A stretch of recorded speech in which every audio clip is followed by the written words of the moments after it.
All right, everybody, we've waited for 5 minutes and I think it is time we begin. So, good afternoon from India, everyone. I hope you're all having a great day.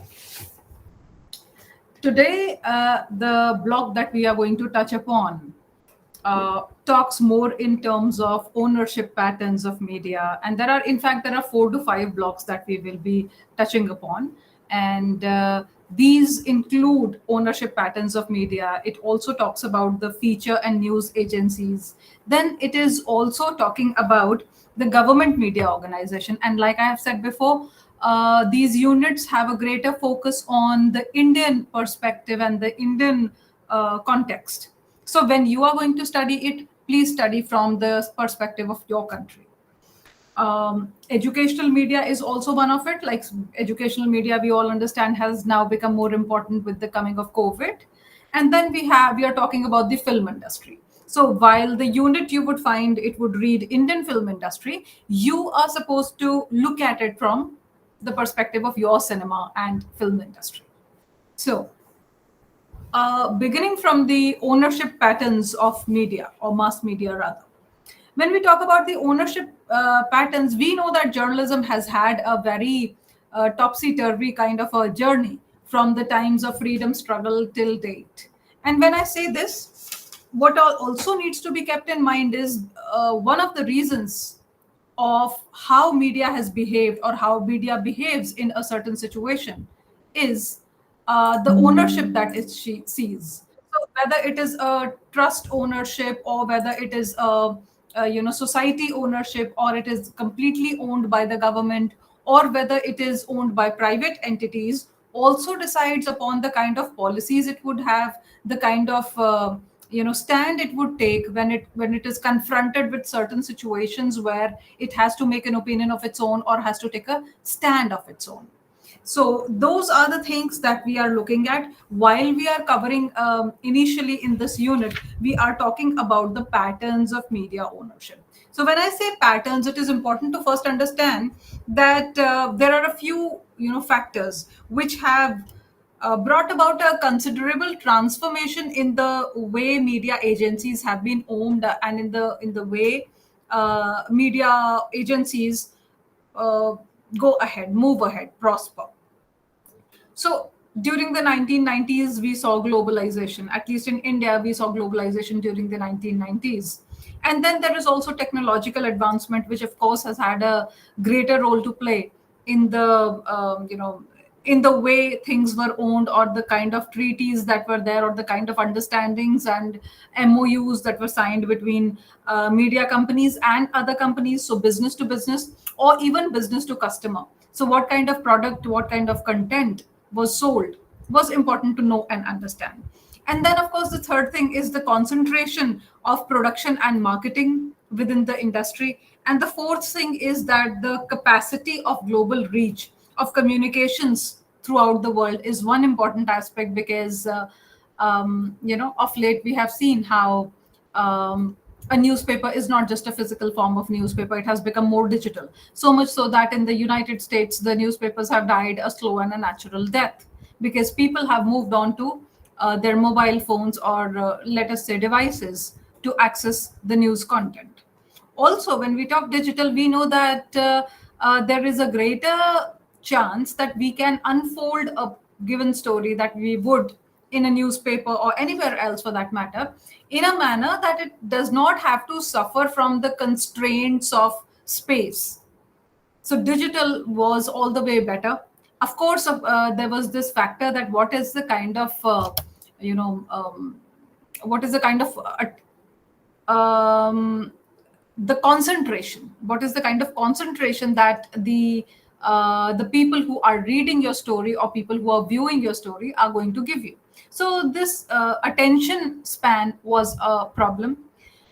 In digital, it hasn't been solved yet, because attention, we all know, like even when we talk about the COVID period, we were producing a lot of online programs during the COVID period from the confines of our homes, and what we saw was that however wonderful the video may be, even the best of students wouldn't stay there for more than 15 minutes, which suggested something. It was suggestive of the fact that attention span, when it comes to studying online or with the help of devices, isn't as much as could be in a 45-minute class if I hold it face to face. So, okay, having spoken of that, I went a little off the cuff. But the factors for change of media ownership are also important to understand here. As in, one thing is what decides upon the ownership, what are the factors that are leading to changes in these organizations, and how these changes are being brought about through globalization or technology and other factors. The other thing is that the ownership patterns of the media agencies have changed per se. So we see changes in the global political economy. From the 1970s to 80s, which were the key years of shaping the global political economy. Because with the help of new communication technologies, we saw that the industries, and the industrial production from developed nations started coming to a less costlier version of it, and they were being pumped into the developing economies. So there were other changes also on the economic front, on the political front. So all the politics that is involved in the global economics is what we are talking of when we talk about the changes in the global political economy. Now this is something and that is what made our economies, Asian and African economies, or those of Argentina or Korea or Chile or Singapore, important. Why? Because this is where their consumer base was.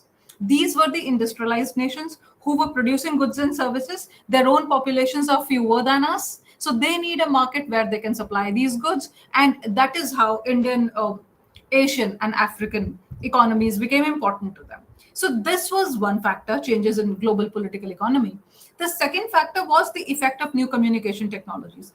I don't think I need to touch much upon this aspect, because we all know, we have seen our own lives change because of the communication technologies and new technologies that have come into being. So while we used to depend on various kinds of events, so say for example to promote a book, today all we require is a Facebook and a LinkedIn or an Insta or some such thing.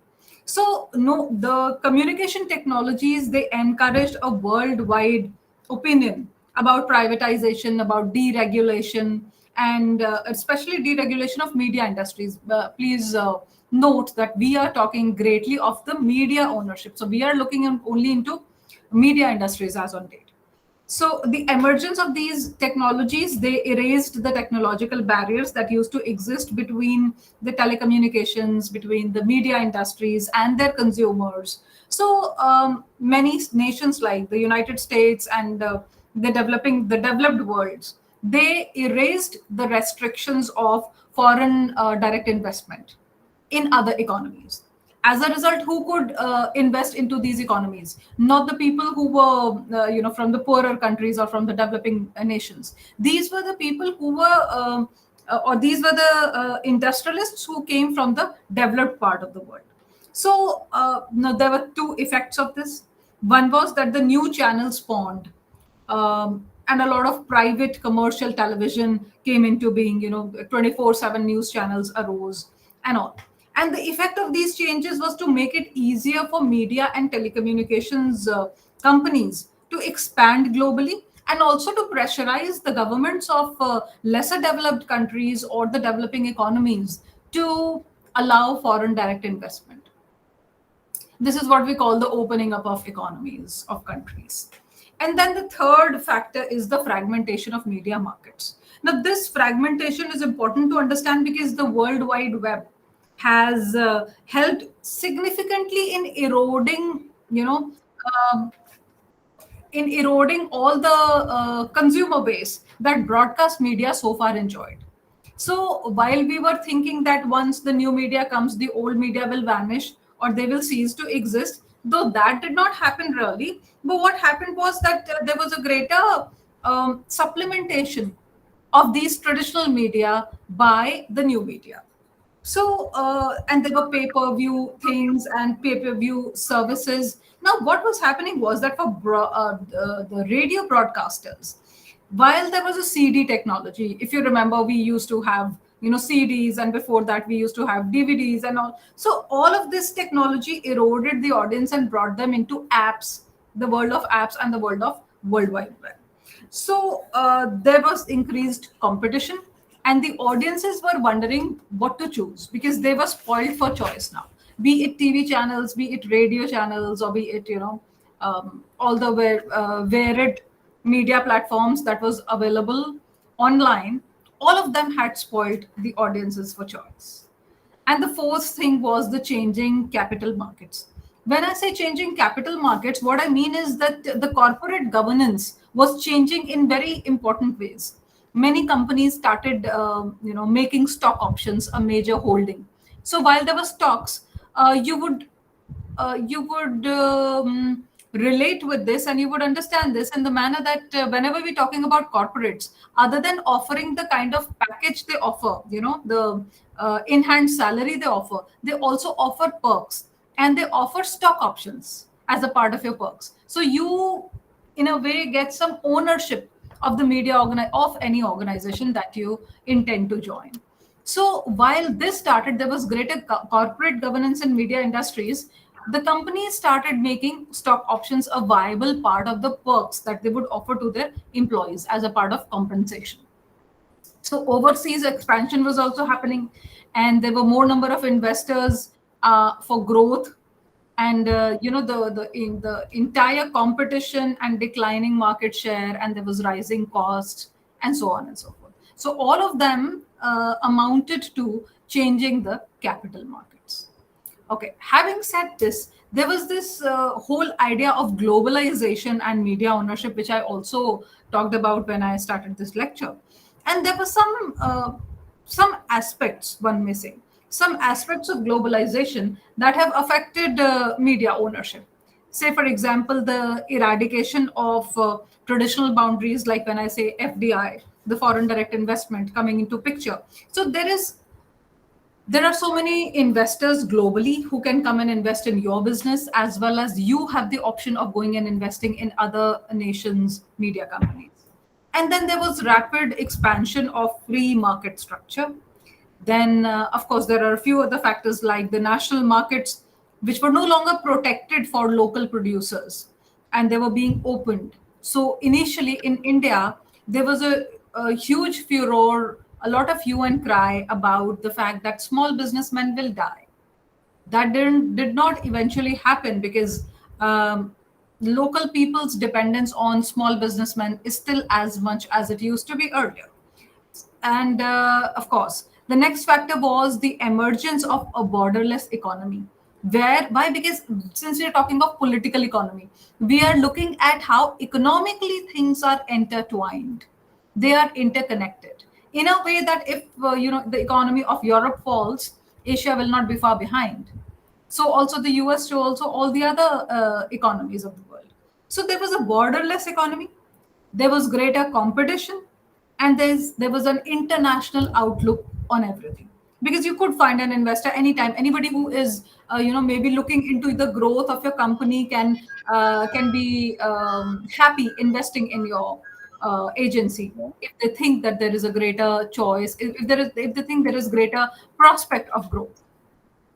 And then there was adaptation of new business and corporate strategies, and the convergence in technology between media and other industries. So when you run through your unit, you will find that all these factors that I've just listed and briefly discussed with you have been explained in detail. So after which will have to look at the global scenario and your own country's scenario. So say, for example, when I talk about the global scenario, which are the topmost news agencies of the world, or which are the online platforms, news platforms, as well as TV channels, as well as newspapers that garner the maximum readership or the maximum viewership. That is important to understand. To which countries do they belong? It is but obvious that they will play or harp upon the opinions of their own country leaders more than providing an unbiased coverage of news, which is true for all industries. I mean, even if we had one from India, they would do the same. So media ownership has also showed, in a way, a distinct regional pattern.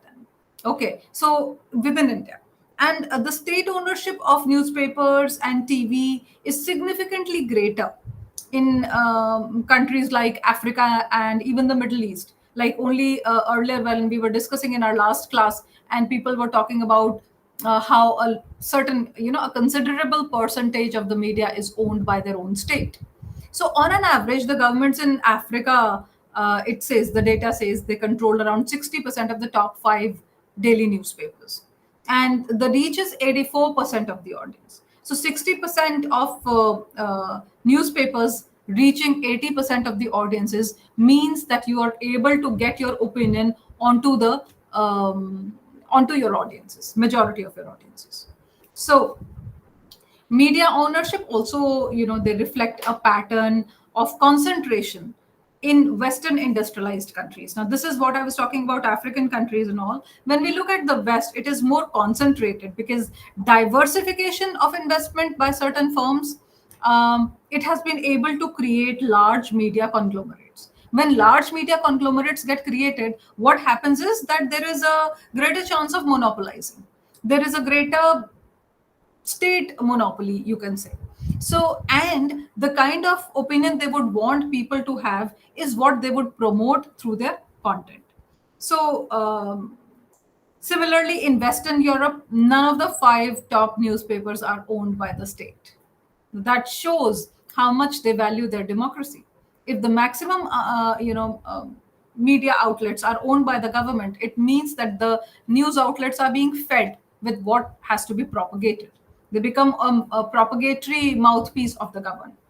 So, uh, having talked about this, then when you look into your unit, you will come across the Indian market. What is the Indian scenario, which you might find familiar to the scenario of your own country.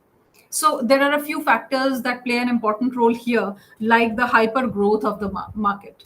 Um, what do I mean by the hyper growth? When when you meet that cutoff where your profit becomes equal to your loss, after that any business starts making profit. So when we are looking at the hyper growth of the market, we are looking at how many more verticals is a media organization able to shape up or able to come up with, because this will basically lead to a large number of other businesses. Like, I will give you an example. This is not a recent one. It has been in India for quite some time, I think since 2009 or 10. Media organizations started getting into private treaties. When I say private treaties, what I mean is they would make a treaty with some businesses whereby instead of the share, so if I am a media company and you are a business, you are I am buying your shares, and in turn I am not giving you money. What I'm saying is I will propagate your media, I will promote your media through your company, through my media outlets. So what does it mean? That I don't have to partake with the money. At the same time, your shares, certain number of shares, 5%, 10%, 2%, however much, is mine, in lieu of which I am promoting your company. Right. So this is a win-win situation for both that company also and the media house also. Why? Because this is one of the biggest media houses. And if it is one of the biggest media houses, obviously it can give you the visibility which you cannot buy with a small time media company. And alternatively, this media, if you have a collaboration or an agreement with this media to promote your company, they will never say that your company's shares have gone down. Right. So this is the kind of hyper growth that we are looking at when we're talking about media ownership, and hence it is dangerous. that media companies be allowed to proliferate so much into different verticals and they start owning an important share in the market. That is a dangerous thing for any democracy. Then the next thing is public privatization of their public services. So whatever public services were available, like even now in India, a lot of our public enterprises are being sold out for one reason or the other. So the more you privatize, the greater is the killing of diversification of opinion amongst media houses. The third important thing is global cultural homogenization. um, Assume a newspaper which could be the highest circulated in a country like India, which is so versatile that every, like I said, every 40 kilometers we have a different language being spoken. And in this kind of a place, if you start cultivating interests of people, or if you start um, affecting the opinions of people, the more homogeneous the nature of the audience, the better it is for you as a media owner. Why? Because it simply suits you. You don't have to cater to the heterogeneity of the masses. You don't have to look after the plurality of content and stuff like that. So it always helps. And this is called global cultural homogenization. Why is it that Nike shoes are supposed to be the best? Wherever, whichever country you travel, you will find people wearing Nike or Adidas. Why? Because a certain culture has been created. What is cool in US is the same thing which is cool for children here or teenagers here in India. Why is that so? Because we are trying to homogenize the population. The greater the homogeneity, the more we are killing the diverse culture, the diverse opinion, which should always be a part of a vibrant democracy. Then promotion of consumerism. If, like I was just talking to you about a private treaty with the organizations, when I'm holding a private treaty, obviously I'm promoting their goods or services. And the more I'm promoting, the more I am propelling the culture of consumerism amongst people, amongst audiences. So this is another factor which is important, and you must understand this. And then there is integration of national economies. When I say integration of national economies, it is what are those things on which we agree? Like everybody said that they will not purchase oil from Russia during the Russia-Ukraine war, which is still on. So what does it indicate? The greater the decision of countries together to take a certain step, the bigger the effect will be. And then, of course, there was corporate deregulation. You all understand what corporate deregulation means. And then there was the displacement of traditional nation states by corporate bureaucracies. So every state, every country these days, with the kind of lobbying that happens, everything is kind of run by corporates only. So it is the corporates and the bureaucrats who are running any country today, including India.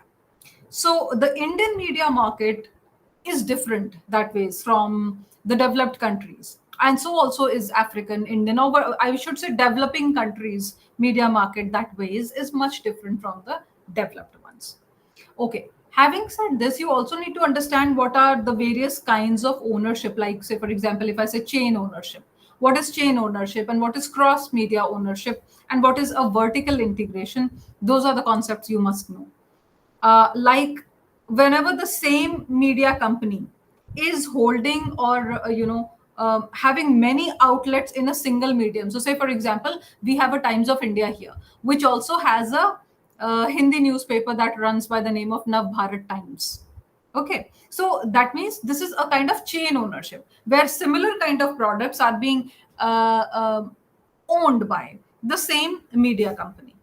As compared to this, then we have cross media ownership. Cross media ownership would be that the same company is owning a newspaper also, an event management company also, and maybe a news channel also, or something else.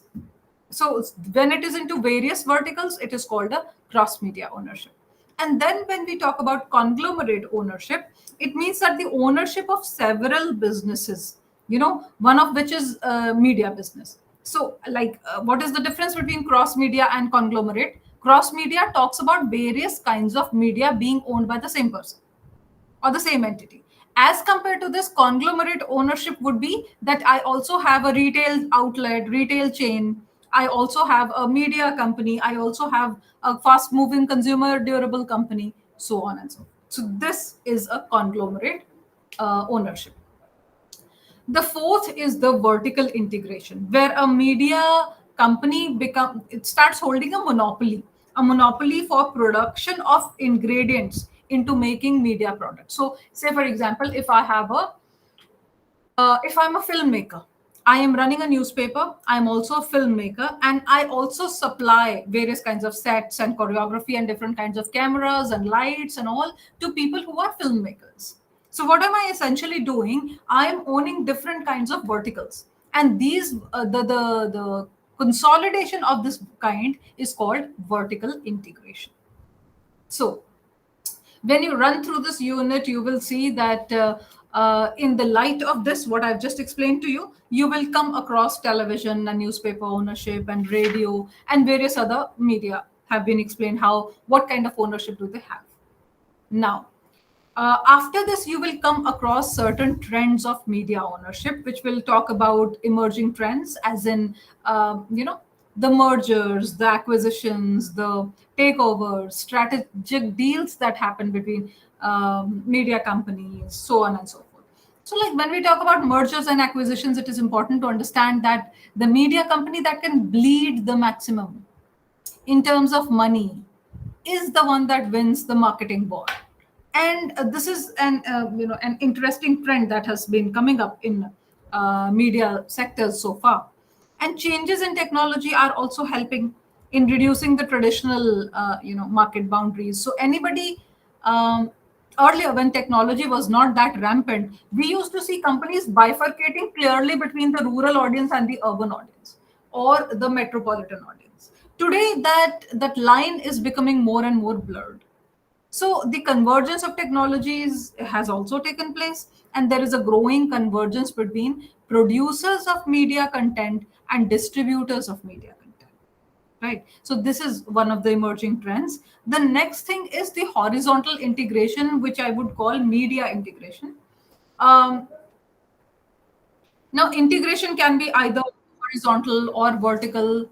Um, or diagonal. So this is the kind of expansion we are looking at. Horizontal integration happens when two firms merge at the same stage in the supply chain, or they are engaged in some similar sort of a business.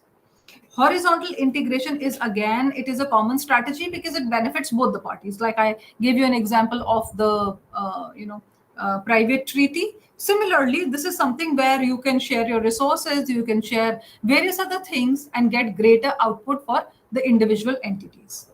So similarly, vertical integration is the process in which media corporations gain ownership of both the intellectual property or the content as well as the means of distribution. So they are owning both the verticals. This is called vertical integration. And diagonal or lateral expansion occurs when firms diversify into new business areas. So these are the various kinds of trends of media ownership. Also, there are certain kind of structural changes that happen, and there are various influences. When I say structural changes, say for example, one HR wing is enough for any organization, say for in this case a media organization. So when you are merging with another media organization, you either merge the two HR departments or you get rid of a few employees, which could be more of a liability to you. So say for example, those people who are drawing a higher salary, and you think that two people with lower salary can do more work as compared to this, so that person can be shown a pink slip. Or similarly, there can be various other considerations that individual companies have, according to which they might merge or get rid of a department. So that is a structural change. There are various other influencing factors that are common in different economies. So now at this point of time, what I'd like you to do is figure out what are those important factors in your economy or your country which decides the media ownership. Okay. So what I'm asking you to do is to get a few trends of media ownership in your country. And please do not get paragraphs and paragraphs. We won't have time to read all of them. Keep it, use few words, make it bullet pointed, right? Where you can explain the bullet point if you think that it won't be clear to the audiences. But that is it. Do not produce paragraphs.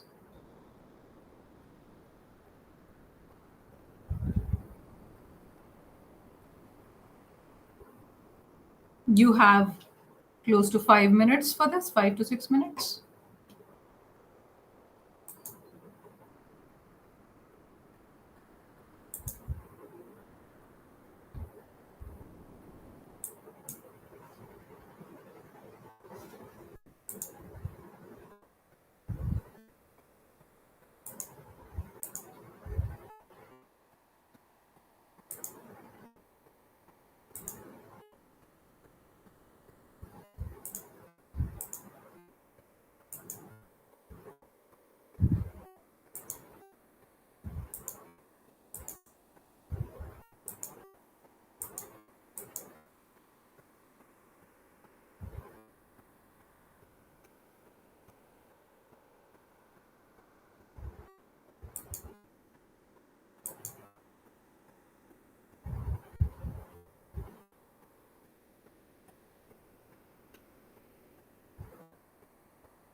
Why is it that I'm not able to admit? There's somebody who I'm not able to admit.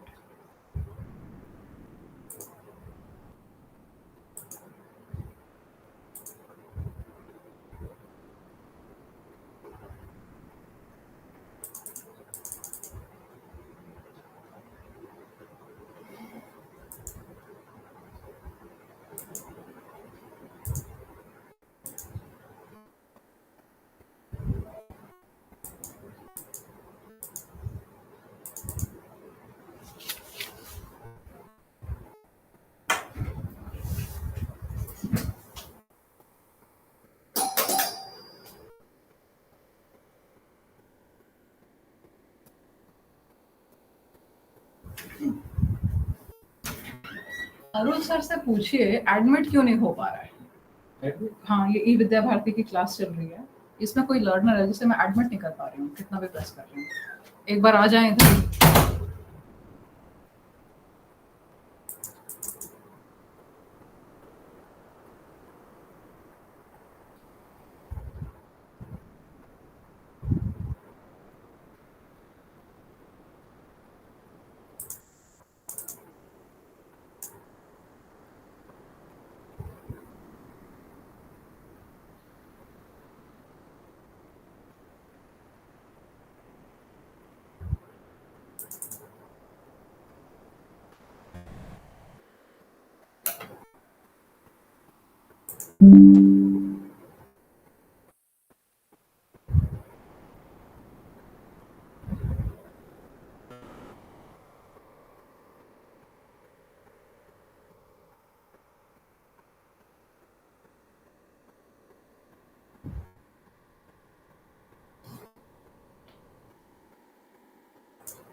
Yes, Shika. Any issue? Yes, sir. There was this learner who was trying to join for a long time, but somehow I was not able to admit him. What is the name? I Some just now I admitted one person. Okay, then he must be around. I don't see him though. I'll just look at this. No, there's no one. There was one pending. Yeah, that was it. That was it. Though I don't see him there. Okay. No, but whether that permission is not coming for you, I was able to admit everybody else except this except one. that. Okay. Yeah. Then go ahead. Recording is going on, right? Yeah, recording is on. Fine, And fine, the transcript is also on. fine, fine, fine. Yeah. Thank you, sir.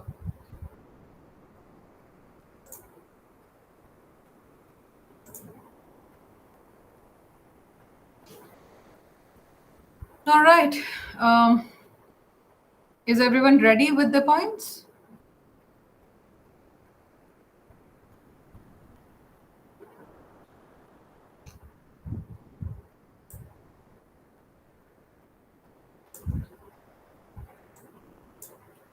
Who would be the first one to speak? Please unmute yourself and share. Unmute yourself. Hello, can you hear me? Yes, Abu Bakr, I can hear you, though there is some disturbance. Okay. It's up now. Yeah.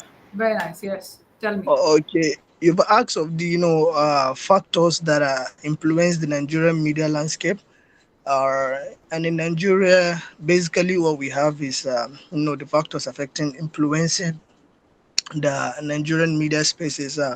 We have government regulation, as we have, as I mentioned earlier in our class, the NBC, which regulates activities of the media.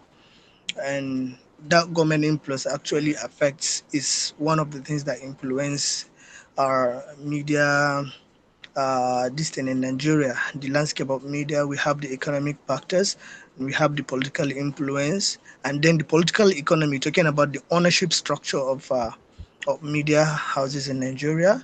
And Nigeria being a diverse country, we have the ethnic and religious diversity, which is a factor too that influence media in Nigeria, because sometimes you have to you get to know the bias and sensationalism that comes with ethnic and religious diversity.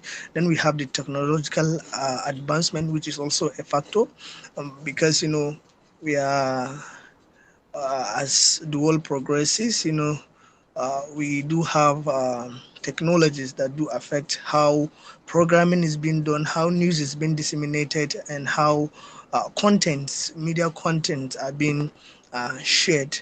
And then there are cultural factors, and then social media influence, and then the globalization is also one of it. I think these are my few points as per the factors that influence media space in So, Nigeria. how is Thank you. social media and becoming an influencing factor in the ownership of media organizations? Is social media Um, playing? as for media ownership, well, most especially when it comes to newspaper, uh, they do have a great presence, because now I can say that newspapers tend to have more audience on social media than in print media, like in the normal newspaper form, because uh, the audience is the demography of the audiences nowadays are the youth, and they tend to be more on social media. So anytime somebody think of owning a media house, will now think of how to incorporate all this social media audience as well. Uh, and because in Nigeria, and as in other countries as well, this movement, social media tends to have a greater influence when it comes to calling for social change, political issues. Then in 2000, I think it's in 2000, we do have a serious what will I call it? Is it a social movement in the form of answers that metamorphose to serious crisis in many parts of the country? And then the media, social media, is actually the medium that has created serious that had a greater impact when it comes to that. So I think now media ownership in Nigeria has to do with it. Uh, when somebody decides to own a news any media outlet in Nigeria, will think definitely of how to integrate social media and how to best use social media in order to maximize impact. Okay, fine. Osvaldo, please read out what you've written. Uh, Good morning. Hello. Yeah. The media sector in Mozambique is subject of government regulation, uh, and there have been instances of restrictions uh, on press freedom and freedom of expression. Journalists and media organizations sometimes face challenges related to censorship and legal pressures. Media ownership in Mozambique has been a subject of scrutiny with concerns about political and economic influences on media outlets. It's not uncommon for media ownership to have political affiliation, which can impact the editorial independence of news organizations. Hmm. Okay. Is there anyone else who would like to share their views on the media ownership of their country? Yes, please. Napong Balikavu. Yes, okay. Like my colleagues just said, in Ghana, for example, the government regulations are actually one of the factors that are influencing media landscape. Uh, they try to regulate the performances, the setup, and all of that. And so that is one of the influential factors. Then another one, like my colleague from Nigeria said, we have political ideologies and the political lineage that are actually influencing media establishment, media collapsing, and media how do you call it, running or management. And we also have economic factors. And there are a lot of media organizations, especially newspapers, that have collapsed because they could not get funding. And also because most of them are established based on the political ideology. Government in power, that is well resourced to advertise on these media landscapes will not advertise on in some of these media platforms, so they end up collapsing. And they have used that strategy for that long period.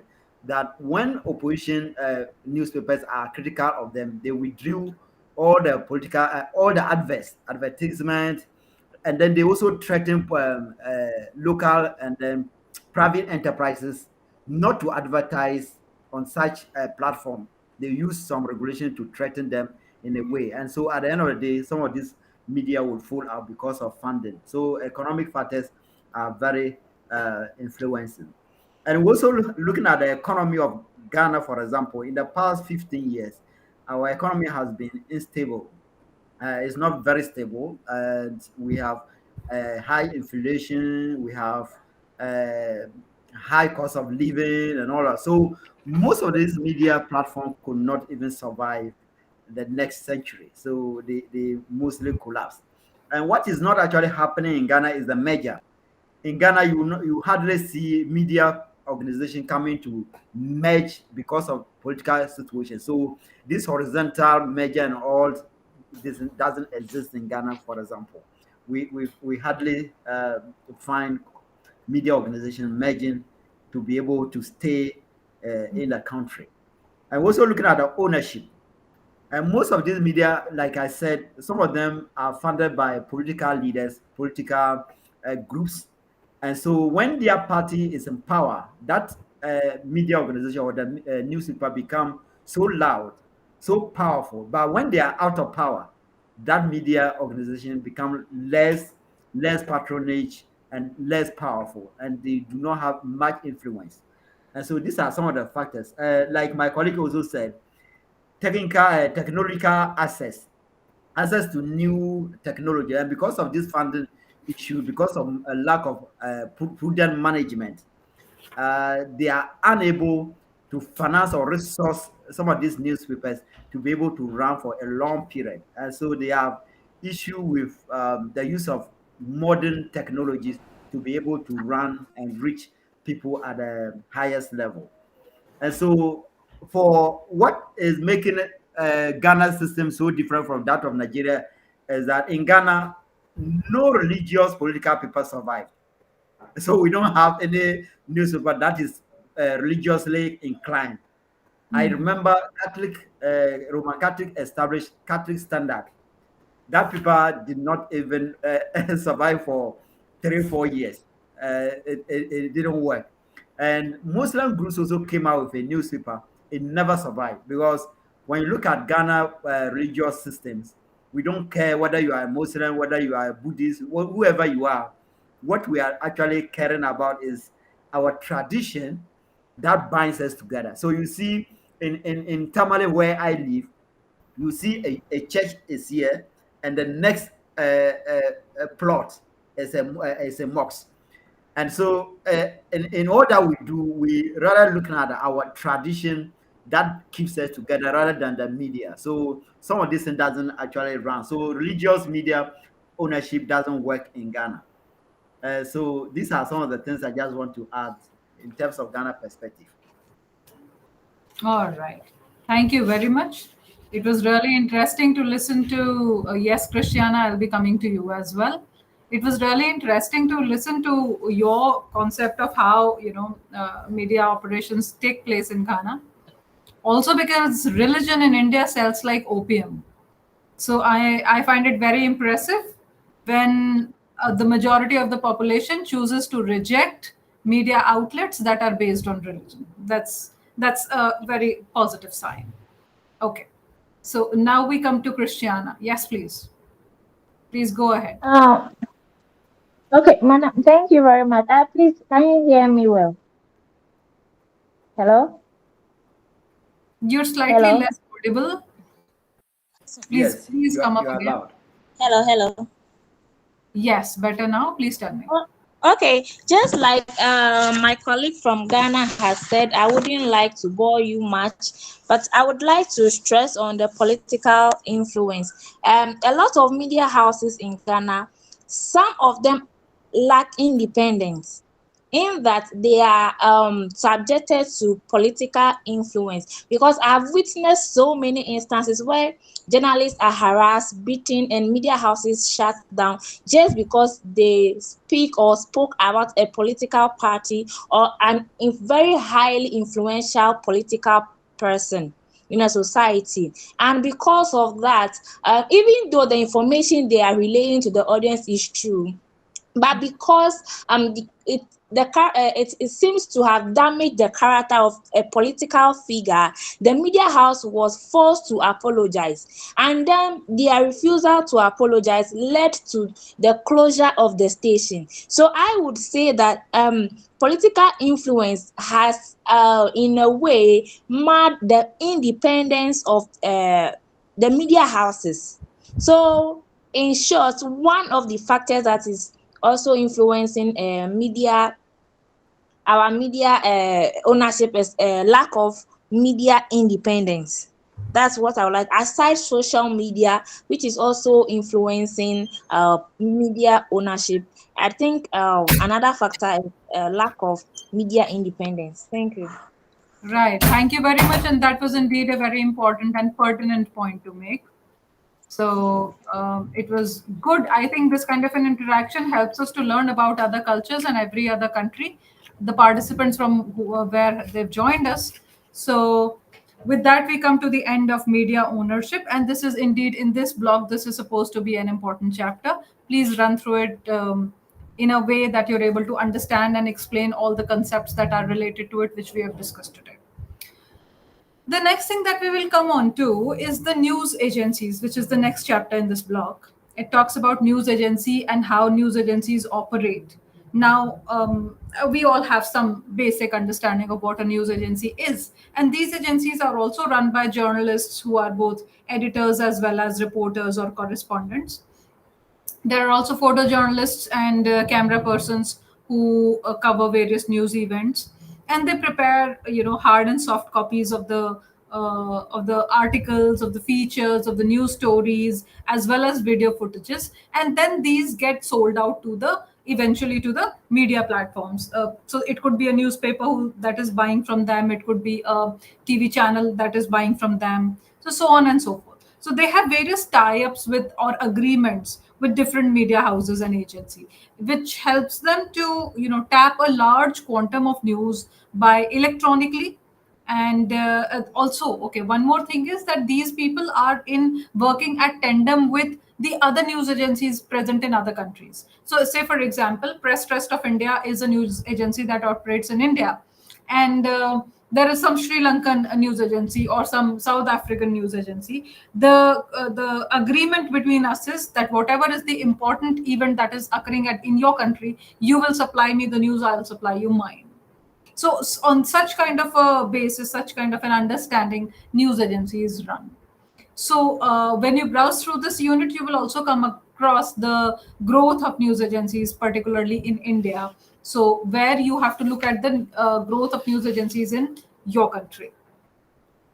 The second aspect is the ownership patterns and the revenue sources. Now, this is important because there are just two kinds of revenue sources that are there for any news agency. One is based on subscription, the other is the ownership patterns. And the more the private companies and corporations that are coming into government, they also pump in money into the system, and accordingly these news agencies start becoming more of a commercial venture, so to say. So while they're becoming a commercial venture, their agreement with various media houses like newspapers and news channels do not end. It's just that they take a different kind of a tilt, they take a different kind of a perspective with themselves. So okay, a lot of times it so happens that there are other international news agencies which are more resourceful, powerful, can cover aspects of news to a greater degree, like APA or AP, AFP, all those agencies which are the global big bosses of in the news business. So when we look at while I was talking of the revenue structure, we know that subscription and commercial revenues. Subscription and commercial revenues are the only two kinds of incomes that these news agencies have. So while you are being subscribed to by various news agencies nationally, internationally, even regionally, you also have commercial revenues that are coming up because you are also collaborating with other companies and particularly at the home front, if not internationally. So newspapers and other clients have paid subscriptions for the service, and it is operationally more productive. So say for example, we have PTI and UNI. PTI is Press Trust of India, which is the oldest, biggest news agency that the country has. And okay, because Hindi is the official language of this country, they have a Hindi wing as well, which is called Varta, Bhasha and Varta.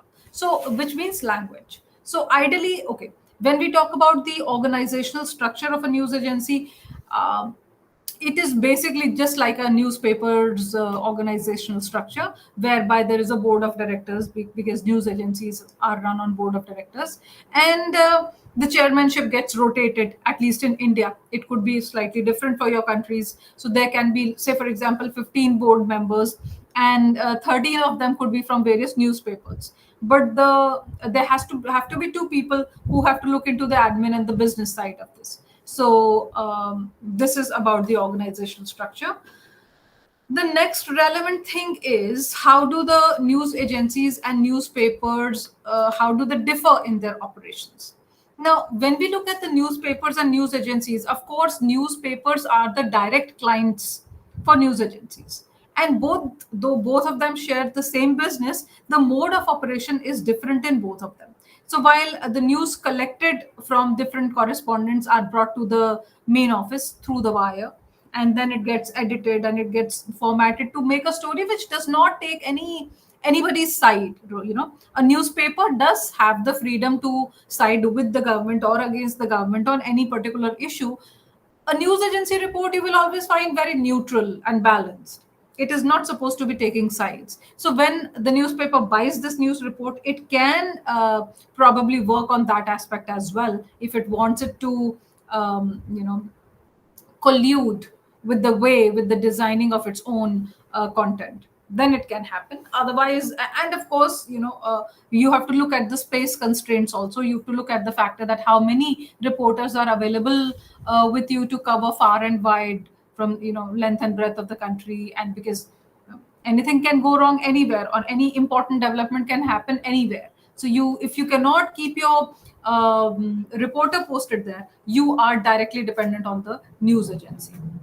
So after this unit will talk about the foreign agencies that are operating here as in everywhere else, and what are the feature agencies and services. As compared to news agencies, feature agencies are something that will largely work on soft news. So at times, to fill up the space of the newspaper, you require some soft news, you require some fillers. They could be in the form of a column, or they could be in the form of a middle.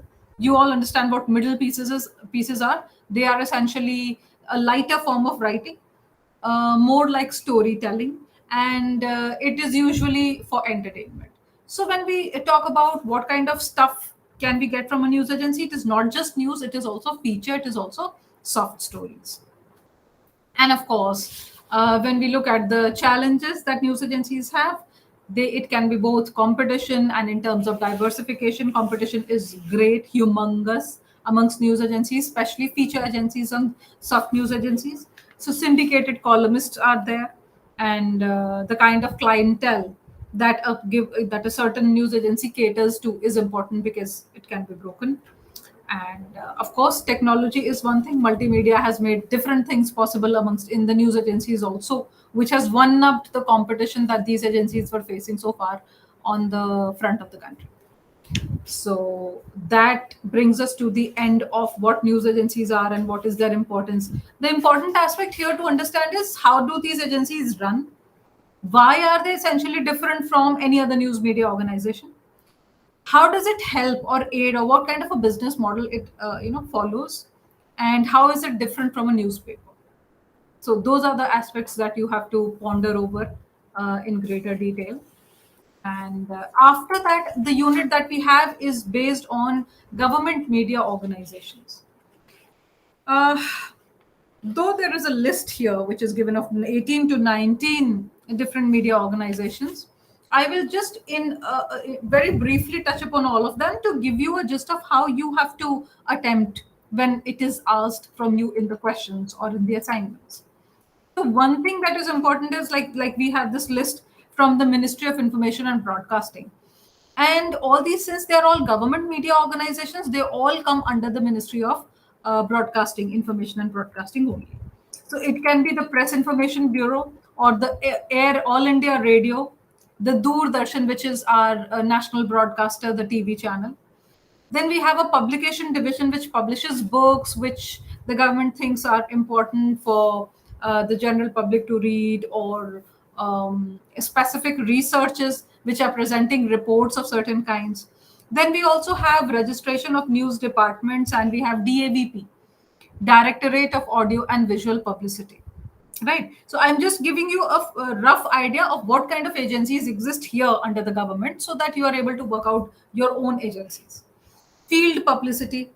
So all those ads, say for example, many years back, they were into eradicating polio, which was a dreaded disease that took children. So polio was something that was looked after by the field publicity department. They would go, and in the far-flung areas where people were either not literate or not educated about the disease, they would go and give free medicine for it, free vaccination for it, and would also encourage people to understand and learn more about the disease.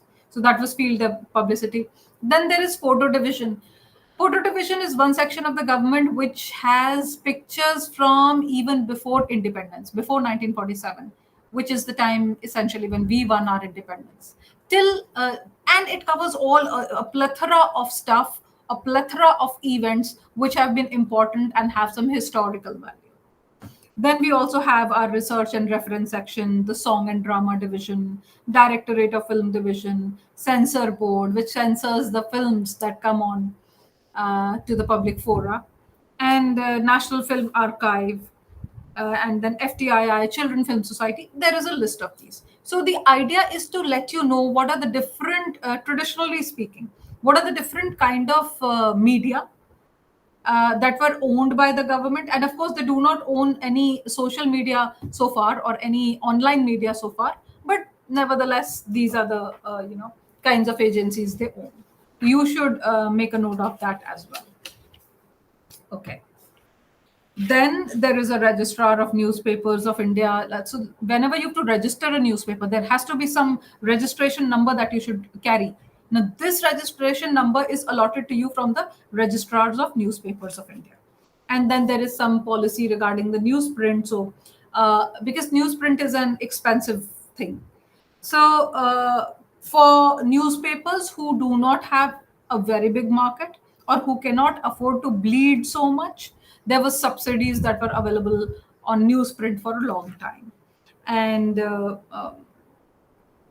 so the current policy guidelines here in India say not less than 1/3 of the annual production of indigenous newsprint will be reserved for small and medium newspapers. Yes. So the richer ones, the stronger ones, the newspapers who could bleed themselves and would not care so much about the money, they would not be given these subsidies. But the annual production of smaller newspaper would be taken care of by this registrar of newspapers in India.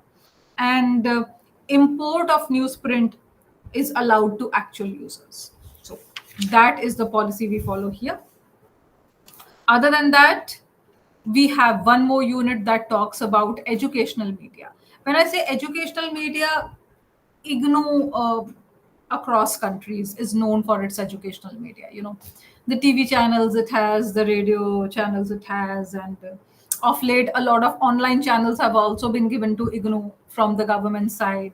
So ideally, in this unit, we are looking at how technology can affect education and how it can play like say, for example, when we talk about the use of social media or internet by individuals, we know that there are a lot of positive factors to it, but there are also a lot of negative factors to it. So say, for example, cybercrime, cyberbullying, those are the things that children face, individuals face, they get cheated, etc.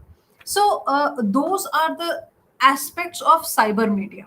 Here we are talking educational media, how use of technology has made it possible for people to learn more. That it has opened many other aspects of learning, something that was not available. But what is the disadvantage? It reaches only those who have the access to digital devices, internet, and we know that 50% of the world's population doesn't have it.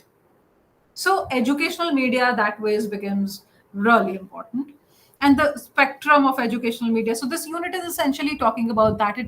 You may think that it is also kind of IGNOU focused. So a lot of stuff that it is talking about, school education, higher education, college, universities, and how educational technology, at least in IGNOU, it has been playing a role since 1988 or 1990, since we got our own studio and all. But from that time till today, when everybody is making use of social media to study, learn, so on and so forth. Even the more resourceful people who wouldn't like to learn things from, professors of Oxford or Stanford. So that has become possible from our own homes. So that is a wonderful technology, and that is a wonderful aspect where educational media has started making use of technology. Also, I think during Corona, it was very much possible that all the other business sectors took a backseat. They suffered losses. But it was only education where people were continually striving to, meet their objectives, meet what is required of them. So that made it very, very important to, gather this kind of stuff and gather the kind of heat, the kind of momentum that educational media essentially should. Okay. Please excuse me for a minute. I'm getting a call from a colleague. I'll just be back with you in a minute.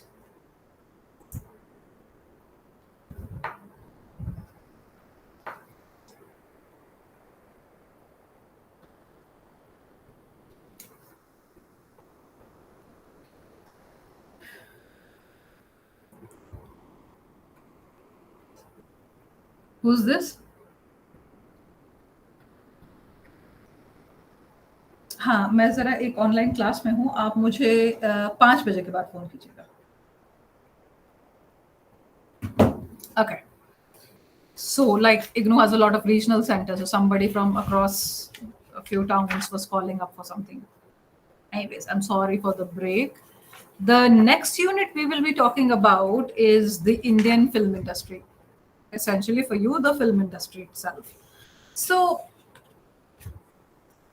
this unit essentially comprises the historical aspects of how films developed, in India, and the times from which, was I speaking to you, or was it some other class that I was talking in? From the times of Alamara, the silent film, till this date when we are having 7D films, how things have become so much more different. And films became, in fact, a potential connecting factor interculturally and internationally. So, like, I do not know if or you are aware of this or not, but then we had a filmmaker who went by the name of Raj Kapoor, and he and his films both were very, very famous in Russia. So Russians essentially loved Indian cinema, though they did not understand too much of the Indian culture until, of course, I can understand your culture when I visit your country, not otherwise, not just by reading on and off. So cinema was a binding factor which led to a lot of international popularity. The beauty of cinema is that it can communicate those things which you would essentially be a little, you may not like to speak out because it could be anti-government, or there could be action which can be taken against you. But a film very subtly touches upon those points in a manner that it brings home the point without saying so many words. So that is essentially the beauty of cinema. This unit that you will find will talk largely about the way film industry developed and the kind of revenue generation methods that were there in this industry. And also it is analyzing the effect on culture, the identity representation of various themes, and comparing the production practices of pre and post digital era. And it will also enlist the challenges that are there in this industry, and the kind of growth prospects it has, especially with the coming of the OTT platforms. So that is the aspect that we are going to look into. So before we go further in this, I would like all of you to jot down a few points, and we'll just discuss it right away on how films have been affected due to coming of OTT in your specific countries. So how has OTT affected cinema in your country, be it regional or national, whichever cinema you would want to talk about? Okay, and you have 5 minutes. Please only come up with points.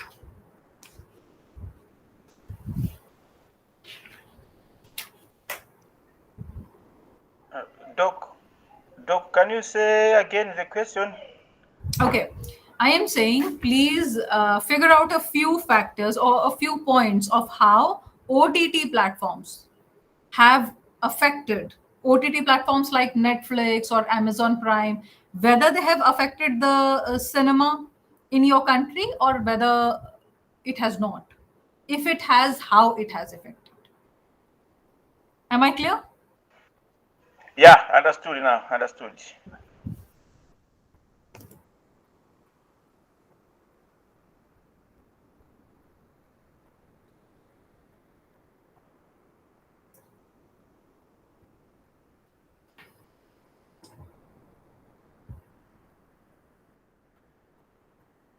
Yes, Mr. Nupong, tell me.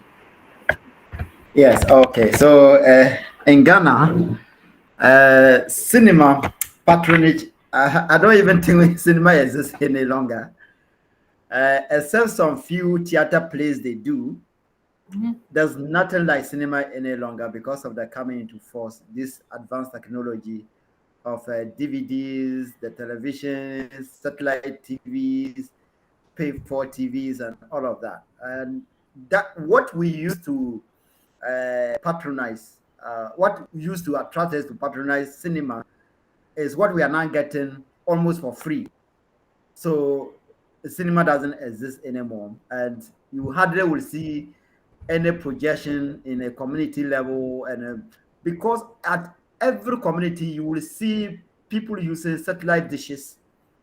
There's television, and there are places where they do not have even electricity. They are using solar, and they have color televisions, so they watch a lot of programs.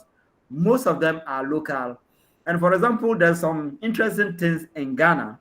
Most of our television stations are using Indian movies, and they translate it into local languages. Okay, Patronage that's of right. So Indian in a movies in Ghana is so soap opera and that. And so cinema doesn't exist anymore in Ghana. So it has totally collapsed. Thank you. okay, that's an interesting thing to note. We, despite being a very variant culturally and with a lot of people, our population is huge. Still, cinema hasn't died a death, but looks like it will slowly approach its deathbed here in India. The rest of you may please work on your points, and once you're done, you may put up your hands or unmute yourself and answer. Hello, it's Abubakar. Yes, I can hear you. Yeah, you've asked of how OTT over the top platforms have affected cinema in Nigeria. Well, in Nigeria, I would say OTT platforms have both a positive and negative aspect as per cinema. Uh, on the positive aspect, that the positive impacts of our positive effects of OTT platforms, we can say that it has increased distribution and reach of movies being produced. We can talk about having the OTT platforms do provide a broader distribution channel, allowing our own films to have a global to reach global audience. Then we have the monetization opportunities where filmmakers do get a lot of revenues through streamings and all. Then it also allows for diverse content consumption as per audience will have more options and can access a variety of content. It can be the Nigerian movies, film industry, the documentaries. As you maybe you might not know, but Nigeria Nollywood film industry in Nigeria has the is the number one producer of movies. Like it's in terms of production, Nollywood film industry has the most number of produced film as per the last statistics I know in the whole of this world. And also OTT platforms provide for cultural exchange. Nigerian filmmakers, have the opportunity to showcase our own culture to the international community, and then we in the other hands can also learn from the ways of others. And then there are social issues that have been portrayed through that OTT platforms. Then we have the challenges. The challenges of course has to do with decreased in revenue, because cinemas are there now. With the introduction of OTT platforms, people at the comfort of their rooms can access all these platforms. So people don't usually go out to cinemas, although cinemas still exist and people do go to cinemas, but there is this decrease in revenue, a person a person can just sit down in the comfort of his room and just listen and watch movies, and it's okay. And then you have privacy concerns, because of the regulation. You can just produce movie and put it on these OTT platforms. Then there will tend to be, more of pirating contents because of perhaps the regulation. Then competition for attention, and then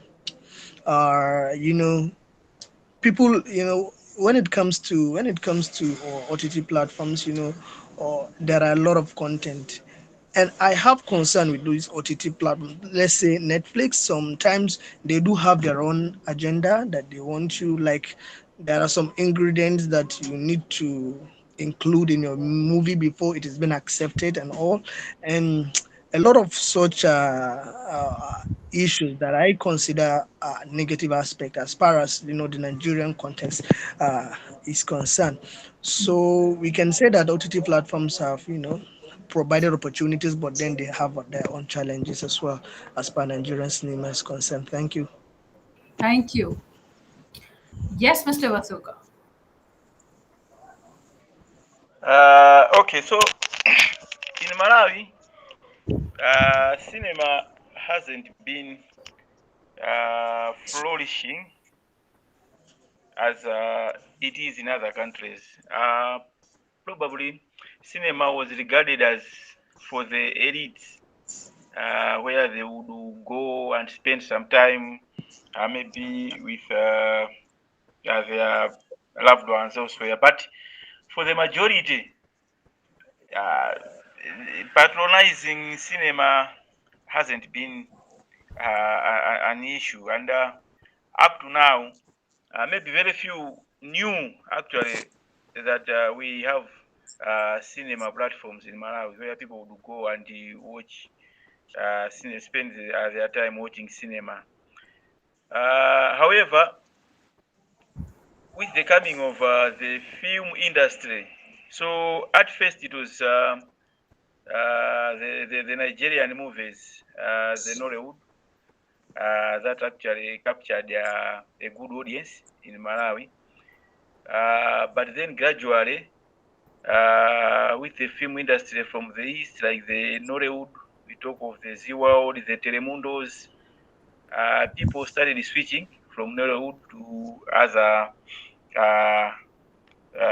film producers like the Nollywood. But as of recently, Malawians themselves now have started coming up with their own films, local films. So they are beamed on local channels. So the audience also is switching now to local content, watching local production. So the coming in of Netflix and the like hasn't really affected much viewership, because very few actually know that you can even watch movies on Netflix. There are very few people. So the majority would rely on televisions. Televisions previously there used to be halls, video hall, maybe people would go and pay and watch some video in showrooms. But now with the booming of television, mostly are relying on the television to watch maybe films. So that's the situation in Malawi. Thank you. Thank you, Mr. Vasuka. We have Mozakir. Yes, please. You've raised your hand. Yes, hello everyone. I'm from Mauritius, and here in Mauritius, we have the audience for both Hollywood and Bollywood movies and series. So I think OTT has not affected our cinema at all, because more and more cinema are being built up, and we have audience that comes from different part of the country. To the cinemas are located mostly in the center of the country, so the cinema are mostly overloaded all the time. So we have new one being built up, and we have the audience that like to attend movie at the cinema rather than watching it on OTT at home, and they feel like it is more comfortable to be watching it on on the big screen rather than on a television at home, and with all the surrounding sound system and all, it make another environment. That's all. Thank you. Right. So there's a question for you, Muzakir. You just said that the way the cinema was Yes. being produced has not been affected because, despite the fact that people are more turned on with the more they're more into the OTT platforms. Is that so? So how is it that Yes. cinema is not affected? Maybe Mostly. yeah, I'll give you an example of the Indian scenario. The kind of the storytelling has gone down. The number of films that used to come on the silver screen on the cinemas has been reduced, and the quality of films has also gone down because OTT provides an altogether different world of stories which are more real in nature, which are more near to what people feel like. So that is why the film production in our country has been affected. But you are saying it has affected, still it has the number of films has not gone down. Can you explain? No.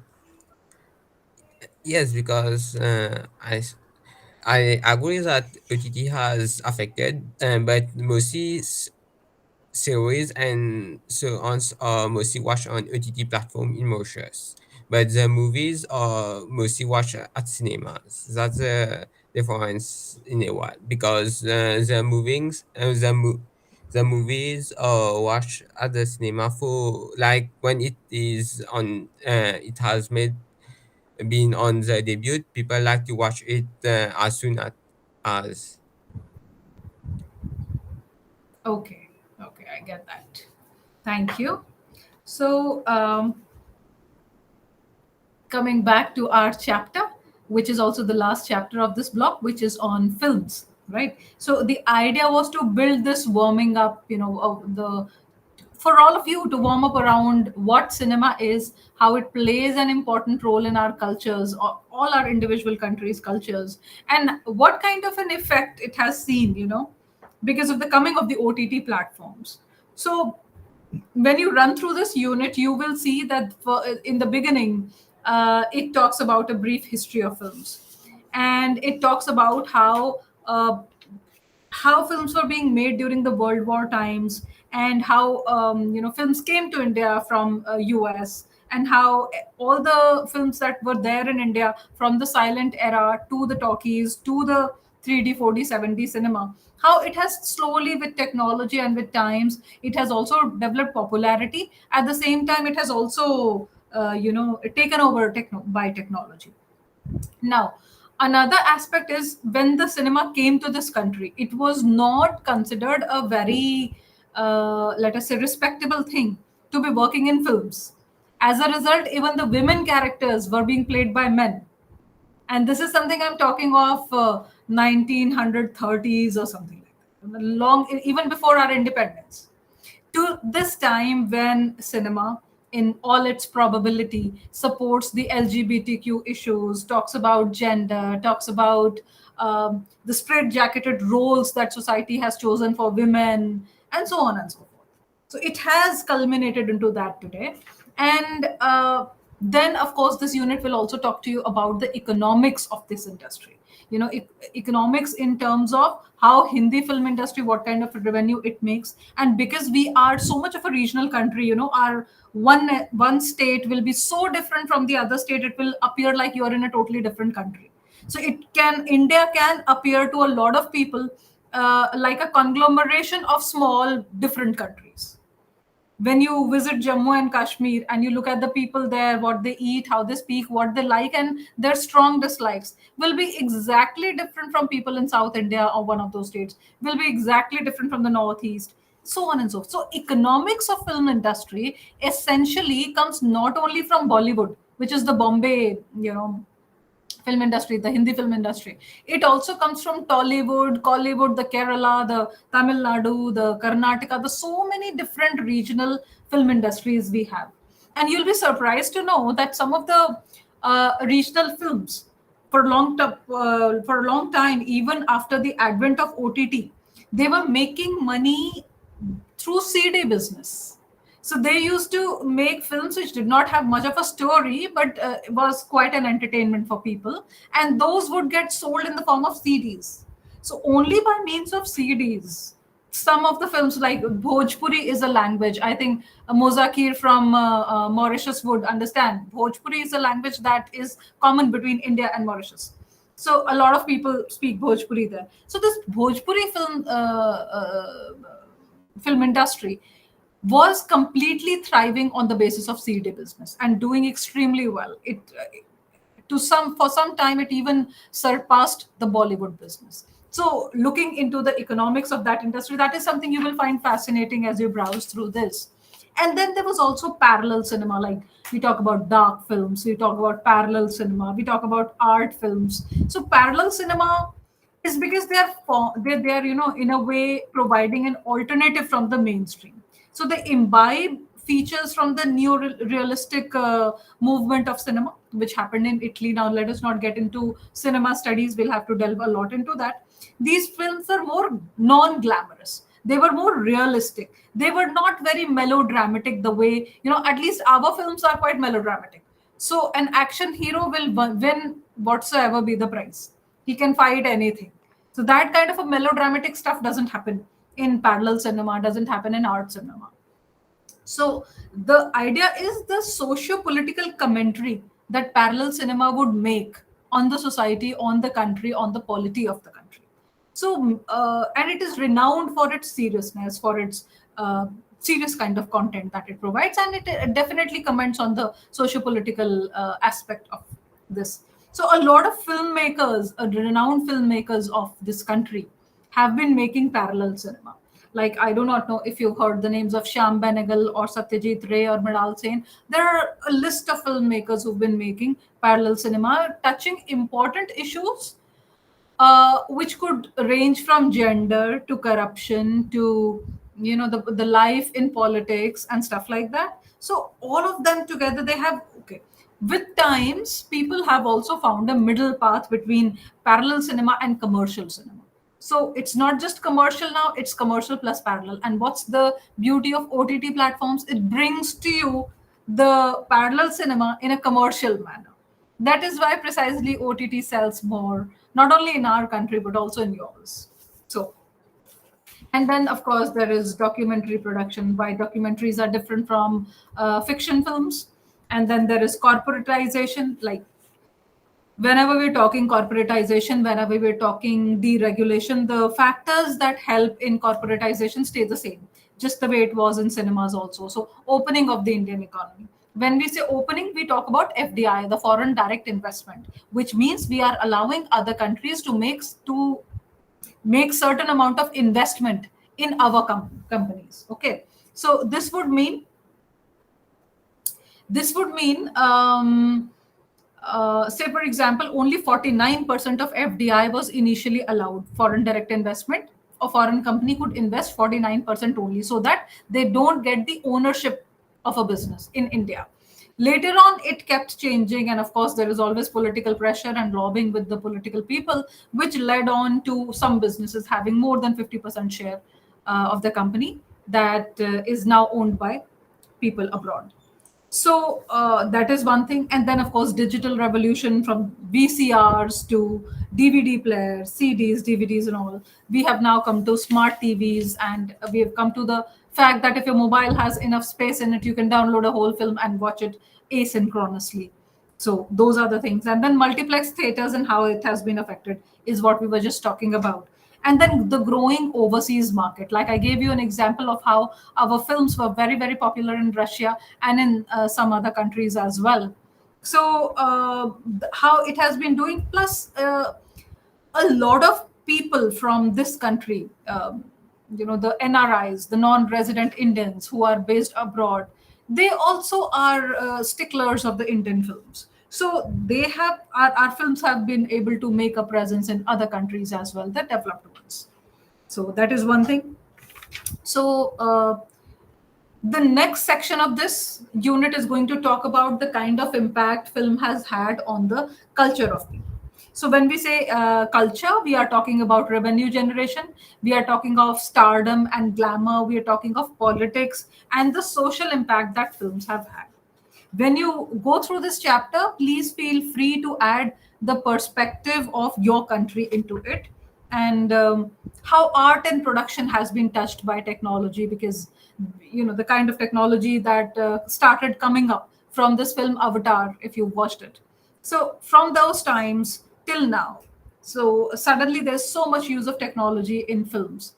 So, and what is the future of the industry? What are the kind of challenges this industry is facing? So, say for example, I think we have said a bye bye to only having romantic films all the time in commercial cinema. So even commercial cinema now is trying to take up social issues, and then the way family drama is being looked upon as, because social values keep changing from generations to generations. Accordingly, the depiction in films also keep changing.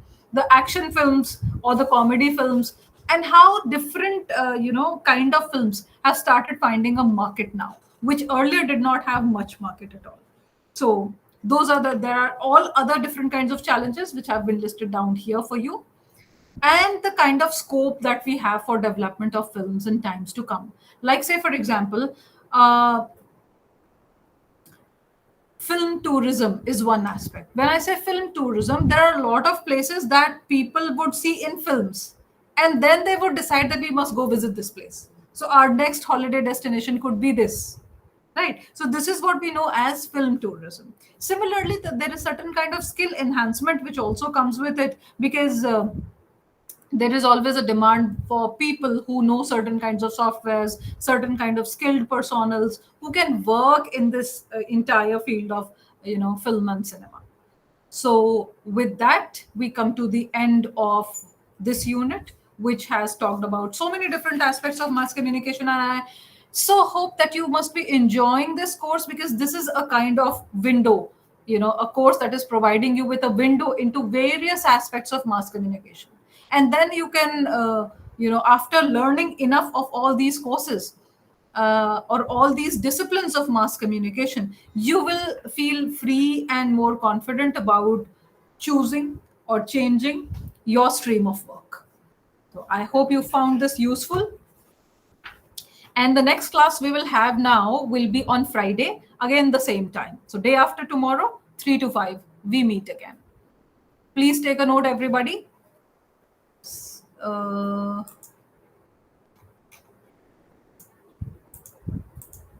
Yes. I wanted to add a message, but somehow something is wrong at my end. I was not able to admit earlier. Now I'm not able to. The message section is not popping up, but please take a note. We are meeting again day after tomorrow from 3 to 5, same time. Okay. 3 p.m. to 5 p.m. IST. If there are some observations or questions that you have regarding today's session or whatever we've done so far in the past 3 classes, please feel free to ask. We have a few more minutes. If you have some questions, we can take it up.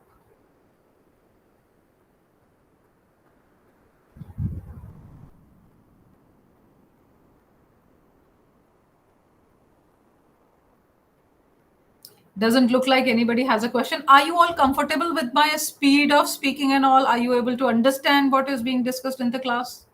Everything good? You want some things to change or improved upon? Please let me know. No, ma'am, it's okay. It's okay. All right. Okay, so we meet again day after tomorrow. And thank you all very much for joining in. Good evening from India. Thank you, Doc, and good afternoon, everyone from Malawi. Bye. Bye-bye. Okay, good afternoon, everyone. Bye. Bye-bye. Thank you, Paul. Thank you for the wonderful work, and good morning from Ghana. Good morning. Have a great day, everybody. Bye-bye. Oh, bye-bye. At the end of the day, if I win that 30 million, let me tell you what I'm doing.